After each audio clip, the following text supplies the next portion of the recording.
Hi everyone, my name is Dylan Warren, and today I'll be giving you all my third speech this semester which is a persuasive speech on the topic of how video games positively and negatively affect the human mind. Video games aren't just controllers and screens, they are architects of cognitive landscapes, shaping how we think and feel. Today, we'll be unraveling the captivating saga of how video games leave an indelible mark on the theater of our minds. There's a lot that happens in the world of video games, but let's see how video games truly affect the mind. There's been a lot of talk in the world of science on whether video games are good or a bad thing for the human mind. This is something that can be beneficial for all of you that play video games. Personally, I am someone that has played video games for a big portion of my life, and I think this is something that can be very beneficial for everyone here to learn and whether this is something good or bad.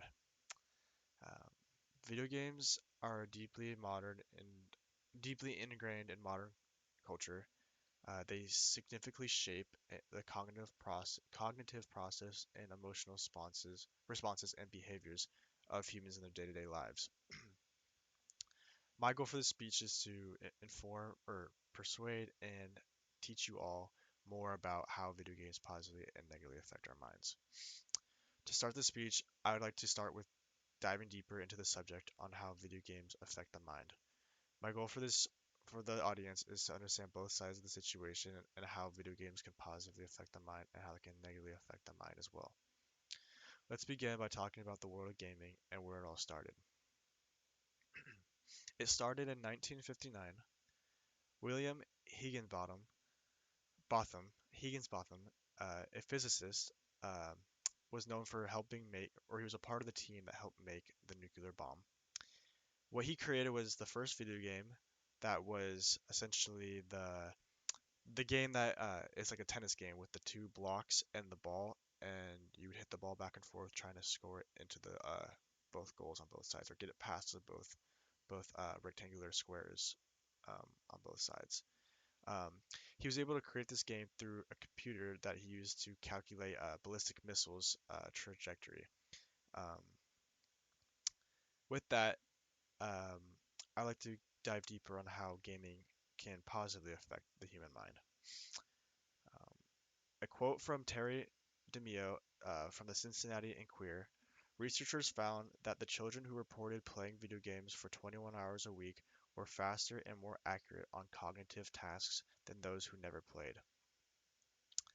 Um, some other ways video games positively affect the human mind is it helps children with problem solving, playing games that make you do certain puzzles and certain things that um, make you have to complete one task before finishing the other helps kids um, develop that brain function of problem solving.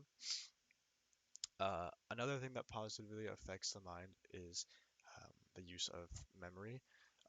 This playing certain games that require you to see certain shapes or remember certain colors or just certain things that happened in earlier parts of a game that can force uh, kids and people in general to learn more about how to memorize things. And with that, you can apply the way you memorize things in video games to your everyday lives. And this can help kids have better brain function with memory and problem solving in school and other things uh, that force people to use these certain tasks.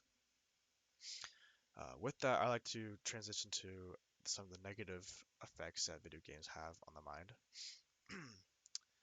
Um, One of the biggest things that video games affect is children's emotion. A quote from Rong Shao from the Frontiers.org: "Some researchers found a correlation between violent games and increase in aggressive behavior. This tendency is mainly connected with video games with firearms." Um, Another thing that um, plays a part in the negative part of gaming is this can create the lack of social connections. And what I mean by that is children can be cooped up all day playing a lot of video games and they don't go outside. They don't talk to family. They don't make any social connections. They don't go outside. They don't socialize. And sometimes if there's a little too much of gaming going on and one not leaving the room ever because they're just constantly playing, that can affect their lives with the real world and creating friends and just other connections outside in life. Another thing that can affect the mind um, is not just socially, but it can also affect children with anxiety and depression. And why that happens is because kids can get so cooped up playing video games all day because what happens is they'll end up losing, like I said, social connections, and they'll start to develop an anxiety from needing to play the game and needing to be on it 24/7.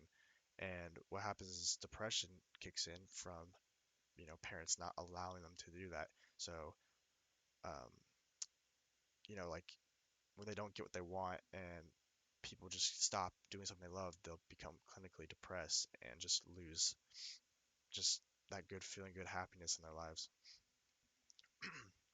Um, with that, video games, video games is something that is complicated and has a big impact on our mental health, both negatively and positively. As we've seen, video games began in 1958 and have since developed into a wide-ranging medium that influences our emotions and thought process. Positively, studies indicate that playing video games can improve brain health by supporting memory and problem-solving skills. But when we look at the problems, the story changes, especially uh, when it comes to how it affects emotions, how aggressive can make us act, and how excessive use can cause anxiety and despair. Acknowledging the conflict is crucial for promoting a fair viewpoint regarding the function of video games in our lives. With that, next time you see somebody play video games, I want you all to think about all the positive and negative effects this has on people that play these games. Thank you.